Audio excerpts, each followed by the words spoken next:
Hello, everyone, and welcome to the Shaping Inclusive Communities podcast hosted by Saskabilities. We're so glad you're joining us here today.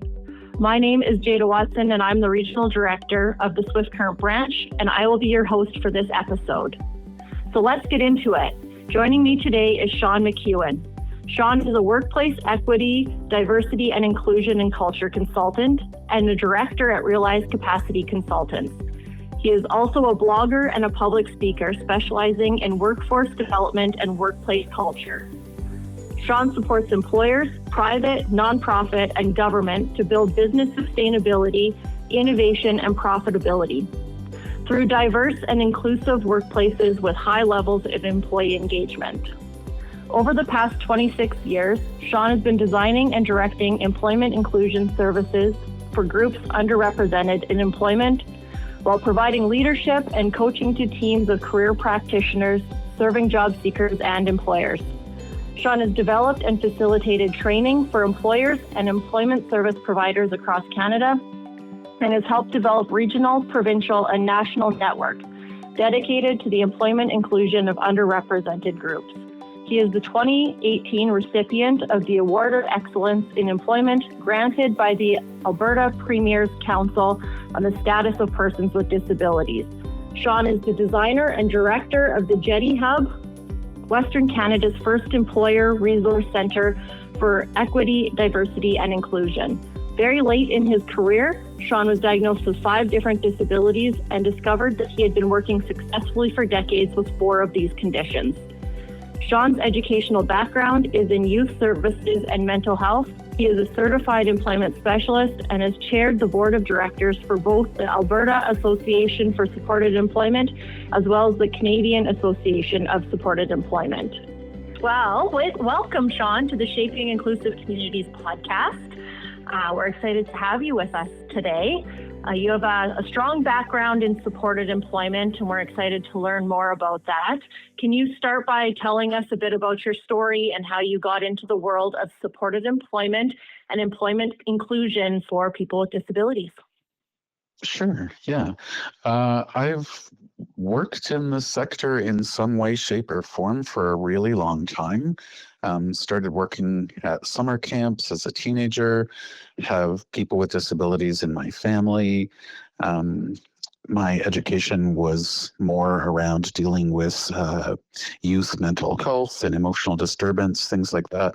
But it wasn't something that really took off for me. I ended up working more with folks with disabilities. Everything from taking quadriplegic people whitewater rafting to working at residential summer camps to managing group homes, and then as time ticked on, managing caseloads of folks who were engaged in community living situations. And then in the late 90s, got into supported employment. I had worked briefly at an organization in Calgary called Community Job Options that did supported employment, and then they lost their funding, I think 5 months after I started. And when I went to a different organization, I kind of was complaining relatively frequently that we didn't have employment services.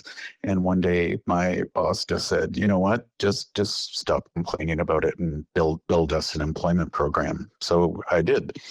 And it was something that I did with some folks that lived in Calgary that knew a lot about it. And I researched it a lot. I love learning new things. So taught myself everything I could by reading books and connecting with other people, and built very successful employment services for folks with disabilities. And over the years, got more into other populations with barriers, working with Indigenous job seekers, some who had diagnosed disabilities, some who didn't, and developed a really deep partnership with Community Futures Treaty 7 and their disability employment program. So as the years ticked by, I got older and developed some disabilities of my own, chronic pain, nerve damage, fair amount of tinnitus from spending too long singing in a loud alternative rock band, a little bit of hearing loss. So I ended up leaving traditional employment and consulting with organizations around the country. So that's what my company, Realize Capacity Consultants, does. At this point, we consult with different organizations that are doing supported employment type projects or building resource centers for employers, and as well working directly with companies that are trying to improve workplace equity, diversity, and inclusion, or trying to improve workplace psychological health and safety, all of those kinds of things. So consider myself to work kind of straddling the line between career development and workforce development, with some specific reference to underrepresented populations. Perfect. That's quite a diverse history that led you into the field. And being diagnosed later in your career, did that have any change on your perspective of disability and employment? I don't think it had much of an impact on me. Not as much impact as watching over the years how employers reacted to disability, how the folks that we were serving were getting into the workforce, and what kinds of barriers were holding them back.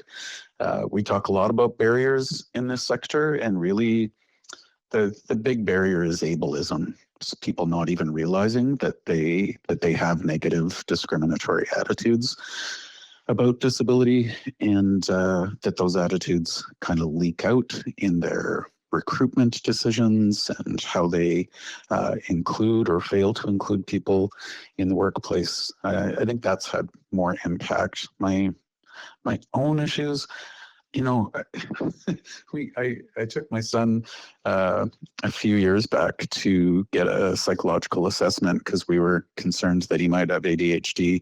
And during the investigative process that the psychologist engaged in with us, eventually she said, yes, he definitely has ADHD and he got it from you.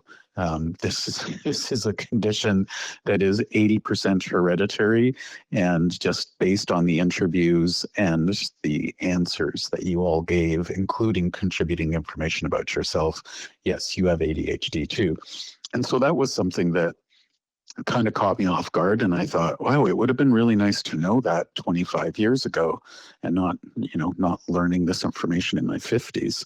That would have helped a lot. But it did explain to me kind of, when you're in a leadership position, you have a little bit more control and autonomy over your day. So it did kind of explain to me why I needed to sometimes spend a morning working from home, why it was a struggle to get everything on my list done, those kinds of things. So that had a bit of an impact, but it was sort of reflective and retroactive. Do you feel that today, with the education and the topics of employment and inclusion being a hot topic in the world, that employers are more open to working with supported employment agencies, such as Partners in Employment that you're familiar with, that we operate? I think absolutely knowledge is being shared more now. That's an important thing. And I do think that employers are more likely to know what supported employment is. They're more likely to know that there are career centers of all descriptions that help people who are marginalized and not getting into the workforce as easily. So that part seems better. I don't know how much the needle is moving, and something that I think employers don't really understand right now is just some really significant workforce demographic issues that Canada's facing, with at least 25% of our workforce aging out in less than a decade. That strikes me as something that we should be taking a more urgent approach to. And the work that Saskabilities, that Partners in Employment does, the work that Supported Employment Services right across Canada engages in, is workforce development work. It's not just disability services. It's something that helps employers to learn what workplace equity, diversity, and inclusion looks like, and it helps them improve their game in terms of DEI. And that's going to be really important, because as 25% of our workforce disappears, then the replacement workforce will be immigrants and underrepresented groups and younger generations who statistically care more about things like workplace culture and equity, diversity, and inclusion. So that's something that I think employers need to kind of understand. And it's also something that service providers need to get their heads around a little bit better, that, the work of workforce development is a huge part of what we do. We meet a lot of needs across Canada in terms of workforce development in the labor market. And I think we should frame it as such. I think we should own that. Are there things that you see that businesses can do to get ahead of that and be ready for that shift in the employment sector? Yeah, well, I think a really easy thing for employers to do that comes at no cost for them is to partner with organizations like Partners in Employment. Partnering with supported employment organizations, recruiting people with disabilities, and getting some free human resource, equity, diversity, and inclusion consulting from those organizations, that strikes me as a really great way to learn quickly. When you engage in collaborative learning and hands-on learning, not theoretical, but actually hiring folks whose needs in the workplace might be a little bit different. When you're engaged in all of that, you build your equity, diversity, and inclusion skills much quicker than if you're just reading about it and going to the occasional workshop, things like that. And that's something that, you've seen this over the years as well, that employers hire folks with disabilities, and within 6 months they're saying, something to the effect of, this really made me a better employer. I communicate better, I train people better, I mentor people better. We know that it has an impact, right? I think that's a big thing that we've seen. I mean, we've had the privilege of having you come to Swift Current and do some training with our staff, but also join our Chamber of Commerce and do presentations to the employers of Swift Current and surrounding area. And through that, we've had employer champions come on board and speak to what they've gained in working with Partners in Employment, Saskabilities, and hiring individuals experiencing disability into their workplace. Yeah, that's great. And that, that's kind of what we're looking for, right?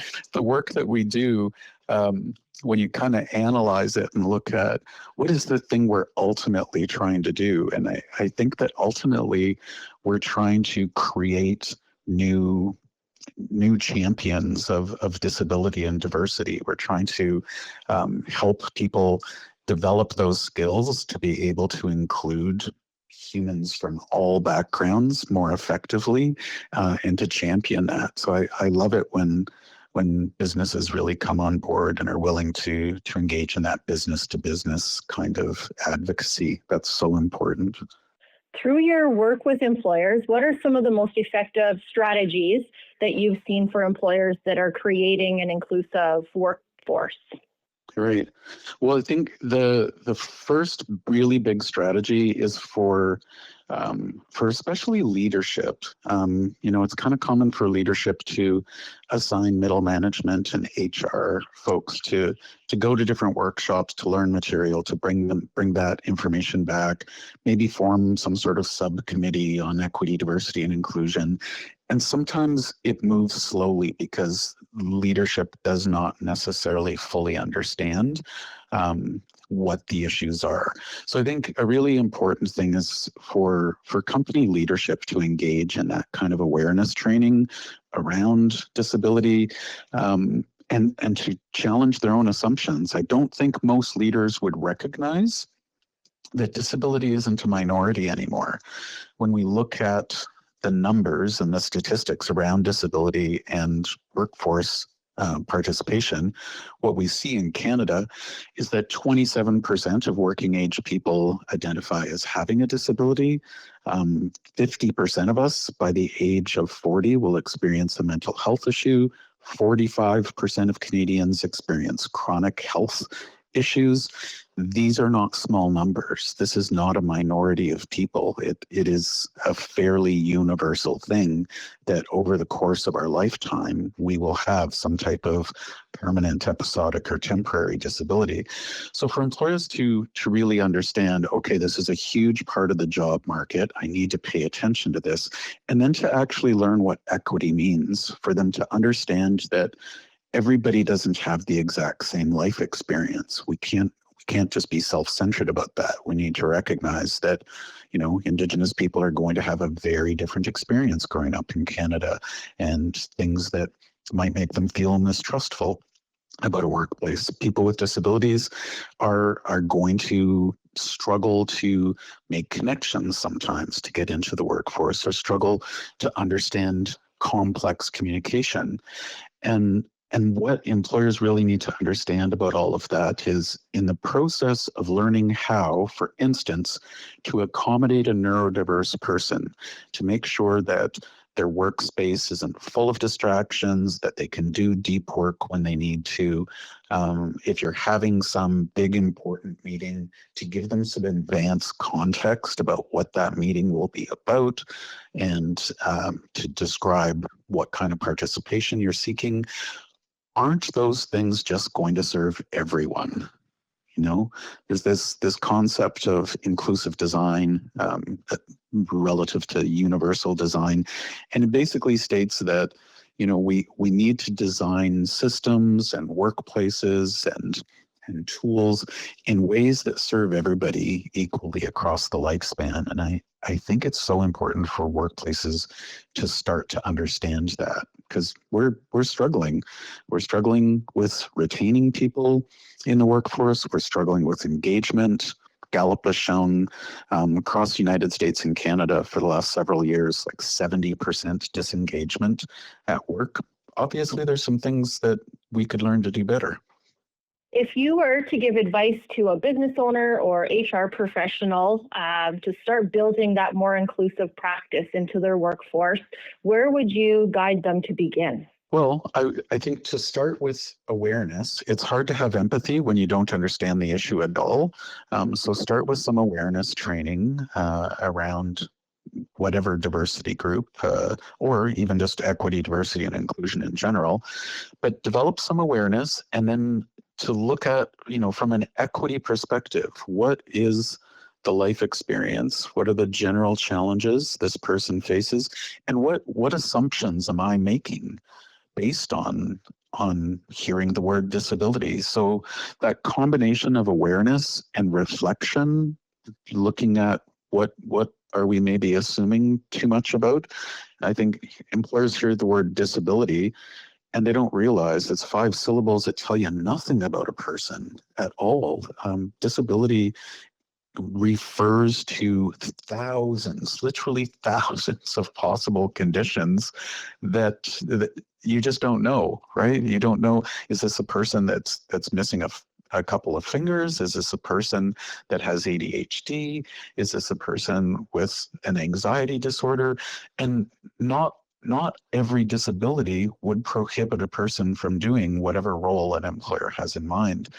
So the second part of that, beyond awareness and empathy, really looking at equity and what do I need to adjust to make this workplace more accessible to people. That is a big thing, and really looking at not that everyone with a disability needs workplace accommodations, but I think employers in general are not doing a wonderful job of workplace accommodations. That's a workshop that I do a lot, and what strikes me is that there's often kind of a fear-based approach to workplace accommodations. And yeah, 1/3 of people with disabilities will need an accommodation. That is something that employers tend to get really strange about, particularly if it's an invisible disability. The likelihood of accommodations being denied for invisible disabilities is really, really high. And those things create negative workplace culture. Even witnessing that, what I would describe as an act of exclusion, even witnessing that is disengaging for other employees. So that combination of awareness, empathy, understanding, and applying equity, partnering with service providers. That's the other big piece that I would recommend, both to source talent and to have an information source about disability. I appreciate that. I think we still are running into lots of employers who worry about the accommodations and the expense that they might perceive that come along with that, or how it's a complicated process to understand what that accommodation may be and where their legal responsibility falls. And so I think it was a very important point for you to touch on. And can you share some of the low cost or no cost examples that make a big difference in a workplace for somebody who may require an accommodation? Well, for starters, disability is one of 13 different protected grounds under the Canadian Human Rights Act that accommodation could apply to. So accommodation can also apply to age, race, culture, family status, gender. We all have those things. We all have race, gender, family status, and age. What I'm saying is accommodation applies to 100% of the population over the lifespan. For employers to not take the time to build a really user-friendly framework for accommodations is just holding them back. For starters, the return on investment for workplace accommodation, if I have an invisible disability, and because of that invisible disability, I can only contribute 70% of my performance at work without the accommodation, the employer is leaving 30 cents of every dollar they pay me on the table. That is not an intelligent way to run a business. So for employers to realize accommodation helps people do the job better, it also creates higher levels of retention, higher levels of engagement, higher levels of inclusion. Even there's research that shows even witnessing accommodations being effectively granted and managed in workplace makes witnesses feel more engaged in that workplace. It's a very simple process, really. I think what employers don't realize is it's just a conversation with a person. So let's use myself as an example. If I had received that ADHD diagnosis much earlier, something I might have said to my employer is, hey, I'm supervising 12 people, and I'm finding that I'm fairly easily distracted. I'm writing proposals for employment services, and I need to really be able to concentrate on that work deeply.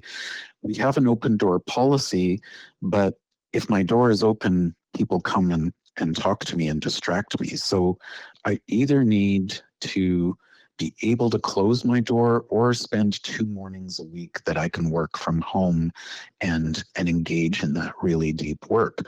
What can we sort out? What can we do with this?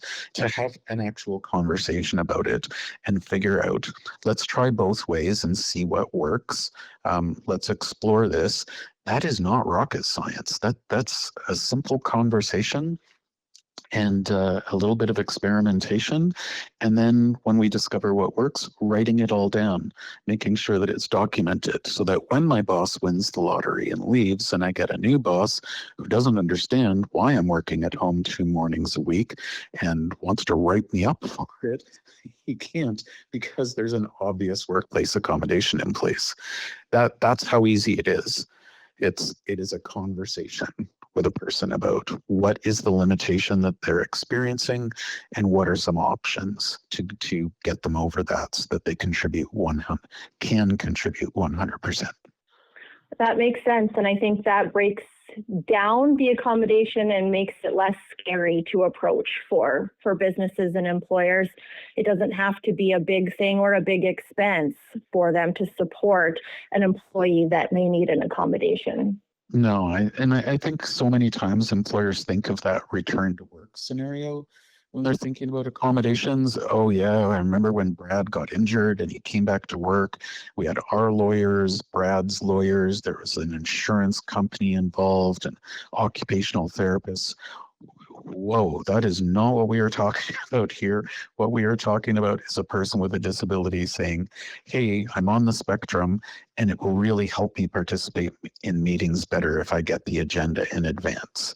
Those are the kinds of accommodations we're talking about. People adjusting their schedules a little bit. If somebody had if they were aging, if they developed a chronic health condition and realized I can't really do 40 hours a week anymore, I can only do 30. And this would depend on the size of an employer. If you have, dozens of employees, it's easy to let somebody reduce their schedule. If you have 2 employees, that would in fact create undue hardship for that employer. So that's the other thing employers need to recognize, is that this concept of undue hardship is about as practical as you could possibly think. There's some basic horse sense to it. If you're a fireman, can you work at home? Probably not. That's not where the fires are happening, So for employers to recognize that, consulting with somebody that is really familiar with workplace accommodations, I wouldn't recommend consulting with a lawyer. That's something that a lot of employers get hung up on. We're going to let the lawyers design our workplace accommodation policy. Lawyers are really great at letting you know whether or not your policy is compliant with the Provincial Human Rights Act. What they're not good at is designing workplace accommodation frameworks that serve people who need those accommodations. Lawyers are going to look after their client as aggressively as possible. So they're going to make those workplace accommodations a little bit difficult to access sometimes. So by all means, use a lawyer to make sure that you're compliant, but don't let them design it for you. That's not going to be the most inclusive option. Well, I think if employers were to step back and think about it, they probably are doing accommodations on a regular basis for their employees without realizing it. 100%. Every time a parent says, hey, my kid is sick at school and I need to pick them up, drive them home, and work from home for the rest of the day, that's an accommodation. And what's funny is if you have an invisible disability, you can really be put through the ringer to prove to that employer that you have an invisible disability. But nobody says, show me a picture of that bucket where your kid threw up. Nobody's asking for that proof. So that's something I think employers should recognize, the degree of burden that they put on folks with disabilities sometimes. We don't tend to focus on that prove it to me element with other protected grounds as much as we do with disability. And it can be really hard on folks to have to come up with that proof, to have to visit doctors and satisfy the employer's burden of proof. And it is not a legal requirement that a person with a disability disclose their specific diagnosis.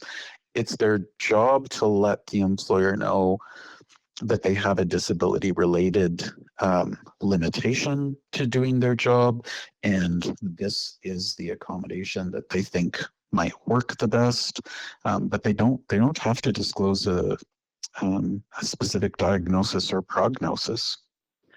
If you were to have a magic wand that you could wave tomorrow and change one thing about the employment policy or practice in Canada, what would it be? I think not so much policy, but practice for people to really have the capacity to recognize not everybody experiences the workplace the same way. As an older, straight, white male, I don't have the kinds of experiences that a young Indigenous woman who uses a wheelchair would have in a workplace. My experiences are going to be vastly different. I am not encountering barriers that young woman would be encountering. So I think that focus on empathy, that focus on the fact that, how many coffee cups are being sold that say things on them like work sucks, or thank God it's Friday, or, bumper stickers, a bad day fishing is better than a great day at work. Like, I think it's time for us to recognize people aren't doing that well at work. With 70% of people disengaged, 70% of people experiencing daily negative emotions, almost half of managers experiencing some type of burnout, that's pretty problematic. Obviously, we need to apply a little bit more empathy and equity to help people have some sense of community and joy at work again. We spend so much time at work, and it matters so much to us in this culture. I think it needs to be something that is actually good for our mental health again. I love that. I think I'm very privileged. I love coming to work every day. I recognize that not everybody feels that way about the work that they do, but I think there's so many things that people can do in their workplace to improve their workplace culture and make it a place that people are happy to come to every day. Yeah, I think so too. We spend all of our time worrying about operations and strategic stuff, and don't realize sometimes that how we include people, how we treat people, all of that has so much direct impact on workplace performance and productivity. And it is a bottom line issue. It's not a nice to have fuzzy little soft skill that you can address when you want to. Having an engaged workforce is a significant competitive advantage. What role do you see for organizations such as Saskabilities and our Division of Partners in Employment for supporting job seekers with disabilities to secure employment in today's employment world? I think the main role that supported employment services play, obviously the career exploration and career development role for the job seekers, but I think a really important and often overlooked element of the role of supported employment services is to create a network of employers that they can then kind of lend out to the job seekers that they're serving. It's really, really common for folks with disabilities to have much smaller social networks, whether that's personal or professional. There's solid data to support that this is a real thing that happens. CEOs of big companies have the largest possible networks, and young folks with disabilities have the smallest networks. And if 85% of us in Canada are finding jobs through our networks, which is a real stat, 85% of us are finding jobs through our networks, but they don't have a network, then that is a really significant role for the service provider, for them to build employer networks and have those employers know and trust them as a talent source, as a service, and then to sort of function as almost a surrogate network for the job seeker. That's really important, and it speaks to the role of workforce development and really owning that expertise.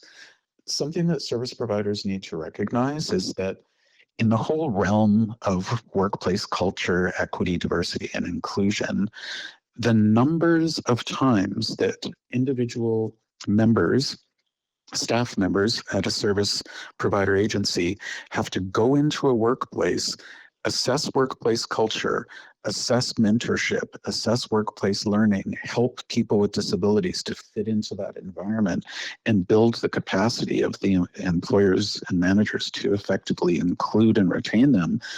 We do that a lot. We do that all year long, year after year, and we talk about it with each other and we learn from each other. And what I think that results in is that service providers tend to know more about what works for people than any other entity I can think of. We understand what works in terms of effective onboarding and retention techniques, in terms of effective mentorship and training, workplace culture, recognition and reward, all of those kinds of things. So there's immense value in this sector that I think often even the folks in the sector don't recognize that they have.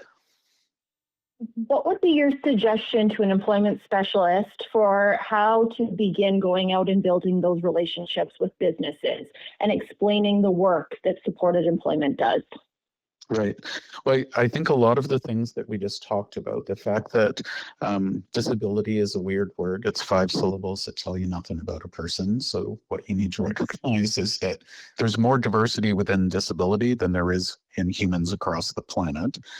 There's a huge amount of diversity there. So we need to think of people as individual job seekers and to let them know some of those stats, 27% of working age adults in Canada identify as having a disability, and add chronic health and mental health to that, and that number triples.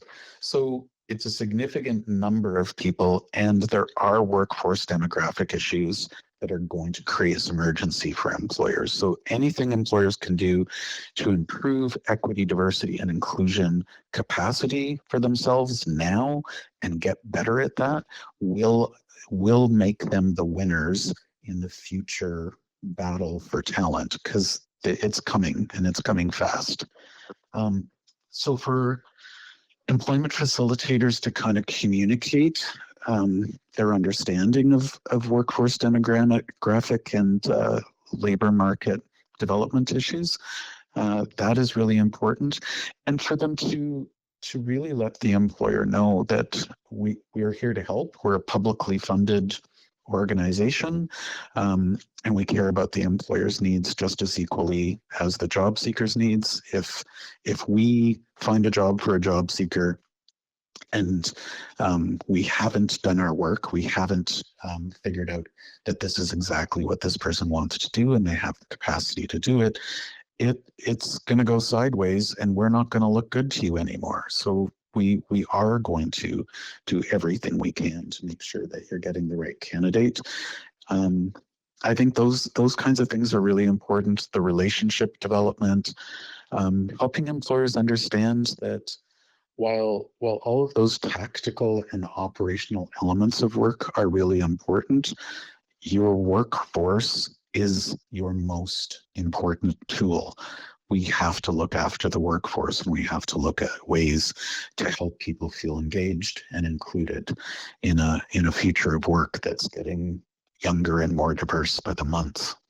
How important is that ongoing support after a placement has been made with an employer for both the employer and the job seeker from the service provider's perspective? Well, I think that post placement support really depends on the individual needs of the employee, the person with a disability who's now at work. Really depends on their needs and skills, as well as the employer's need for support. We've, in services that I've overseen, we've placed people and had the employer say, thanks for helping, but we have great faith that this is going to work out with this person. If we need you, we'll call you. But we got this from here. And a lot of the time that works real well. And sometimes the employer finds out things that they didn't know, and they do need us to come in. I think that the service provider just needs to be very responsive and authentic with employers to just let them know, like, we will be there as much as this person or you actually need us, but we also don't want to get in your way if you don't need us. It's very customized. What emerging best practices are you seeing in the field right now that you're most excited about in terms of inclusive hiring? Wow, what am I excited about right now? I think I'm happy that employers are looking more into this. There is a slow but sure upward trajectory of employers that are aware of workforce development issues and really seeing the need for equity, diversity, and inclusion at work. I think that a lot of employers are recognizing that diversity at work isn't just a reflection of your community. Diversity also provides you with a level of solving skills and life perspectives, diverse life perspectives that ultimately lead to business resilience and innovation. I think that is something that is kind of exciting when employers start to realize that is an impact of diverse hiring and inclusion. Those things are very cool. I love that we have the Accessible Canada Act now. I don't love that it only pertains to federally regulated industries and public service, federal public service. I feel like the Accessible Canada Act could easily apply to everything, much in the way the ADA does in the United States.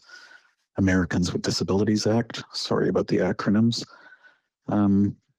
Yeah, though there's some interesting things happening there, and some interesting things happening with the UNDRIP Act as well in Canada, the United Nations Declaration on the Rights of Indigenous Peoples. There's some interesting things going on there in terms of workforce inclusion.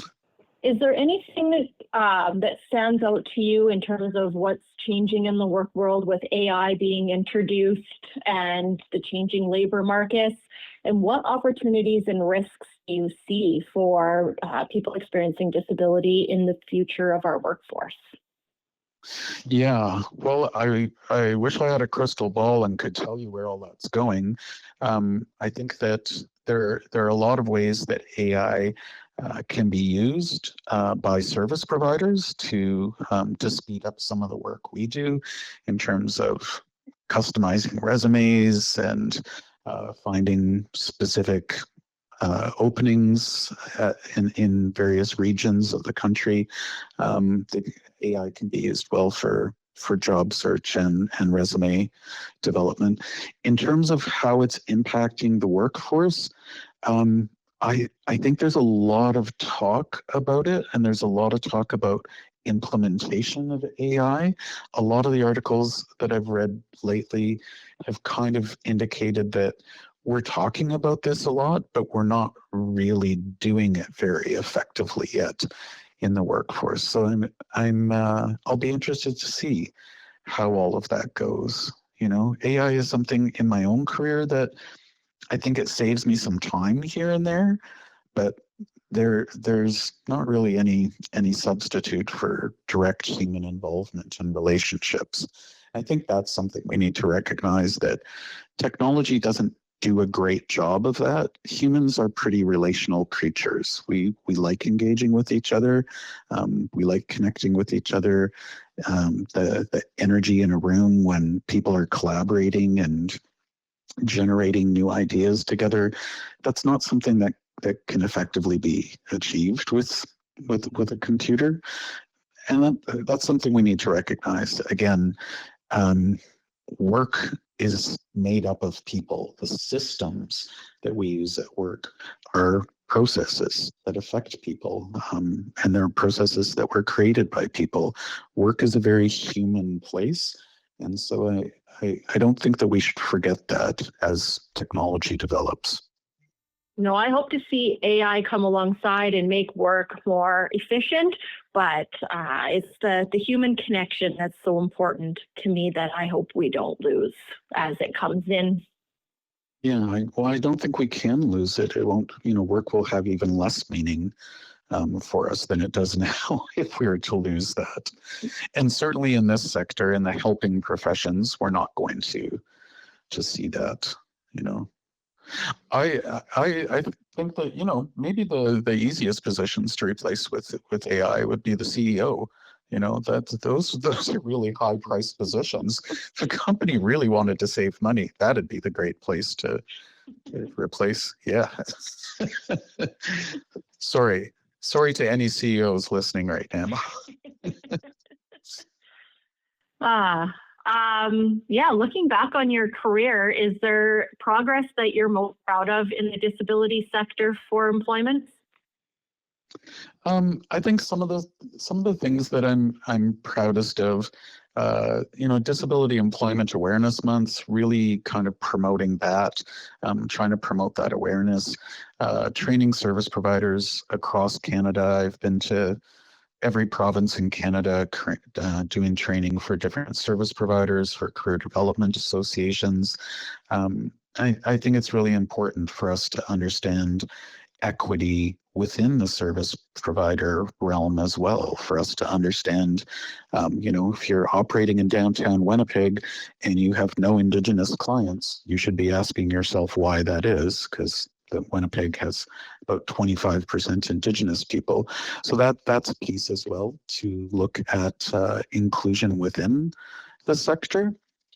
And I think just the number of employers that have really found the demystification of disability and diversity so helpful, to understand basic common sense approaches to equity, to workplace accommodations, to inclusion. I feel very happy about that. And I'm profoundly happy with my relationships with Indigenous organizations in Treaty 7 and some of the work that we're getting done there to ensure that Indigenous folks with disabilities are getting into the workforce. Oh, that's such important work, and I think an area of growth that we're continuing to focus on, and one that I'm interested in learning more about. Yeah, it's an ongoing social issue in Canada, and one that we will all benefit from moving forward on. There seems to be fear from some employers that we work with, and maybe some employment service providers as well, that the expectation of somebody with a disability to be successful, and that fear of what happens if they fail. Can you speak to what that looks like in our work? Well, I guess what I would say is we have no reason to assume that just based on disability that would increase a person's likelihood of failure. In fact, if you look at your average hiring failure across all sectors, it's not a small number. The average hiring failure across all sectors is 46%. That's almost half. So that's not specific to disability. That's generically right across Canada. 46% hiring failure factor. And failure factor meaning the employer is unhappy with the hire, or the person underperforms, or they quit or leave or get fired within the first year. Those are some of the definitions around that. Well, those failure factors are pretty high as is. For us to assume that because disability exists, that would automatically make it higher I would encourage people to reflect on that. Is that a discriminatory point of view? Is it a valid point of view? That it is important for us to challenge ourselves around some of those assumptions, because what we do see with folks with disabilities, and I'm sure that you've seen this as well, is really high retention rates, like much higher rates of retention when that job is working out. And will every person work out? No. Absolutely not. But we know for a fact that employers have hired people with blonde hair and blue eyes that haven't worked out, and they haven't decided, I'm not hiring people with blonde hair and blue eyes anymore. If they hire somebody with a disability and it doesn't work out, there's no reason for them to decide, I'm going to exclude 50% of the population from now on because this didn't work. That's something, again, we need to think about the way we're thinking about those things. No, I appreciate that. And I think the thread throughout what you've said today that resonates with me is to continue to challenge our own assumptions and our own biases that we have, and have those conversations with each other. Yeah, it's a really important thing in terms of workforce development and making workplaces a healthy, safe encouraging place for people that really encourage performance and company growth, things like that. We have to be willing to think about how we work together and who we are as a group and what kinds of assumptions we're making about each other. We have to challenge ourselves. I think that's the way we get better at anything. Any last advice or commentary about supported employment and inclusion of individuals experiencing disability in employment for us today? Well, the main thing I would have to say to any employer is I'll just repeat what so many employers have said to myself and my staff over the years, which is hiring people with disabilities will make you a better employer. It will teach you things that you didn't even know you needed to learn, and it will make your job in the long run easier, not harder. And to any career development professionals, anyone working in supported employment, I would really, again, just like to encourage you to recognize you have huge impacts on people's lives, not just the job seekers that you're serving, but also on their coworkers, on their families, on the companies that hire them. And you really are workforce development and workplace equity, diversity, and inclusion experts. And I really encourage you to just own that. You have so much knowledge and so much that you've learned through this career that is so valuable to employers and to job seekers. And you need to give yourself credit for that. Sean, it's always such a pleasure to chat with you and hear your perspective. I'm just very appreciative that you were willing to come on the podcast and share that knowledge and wisdom with us today. It's been a pleasure to be here, Jayda, and great to hear your voice. I hope I get to see you all sometime soon. It's been several months, but hopefully make it back to Saskatchewan soon. We'll try and find a reason to get you back in Saskatchewan instead of you just flying over it. I do appreciate the wave, though, as you go over. Every time. And for those who may be listening, whether they're an employer or a job seeker experiencing disability that want to learn more, is there somewhere where our listeners can find you or additional resources that you've shared today? I am an exceedingly easy person to find. I'm very easy to find on LinkedIn. If you spell my name right, it's S-E-A-N, Sean, and McEwen is M-C-E-W-E-N. So easy to find on LinkedIn. My website is just www.realeys, so REALEYES -capacity.com. That's how you can find me. Perfect. I do follow you and always appreciate your shares and blogs about employment in Canada and supported employment specifically. So I encourage those who are listening to check you out. Thanks, Jayda. Appreciate it. Thanks to everyone listening today and for being part of this episode.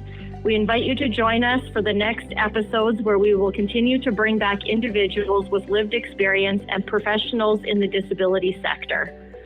Follow us on social media, Facebook and Instagram. Once again, thank you for joining us.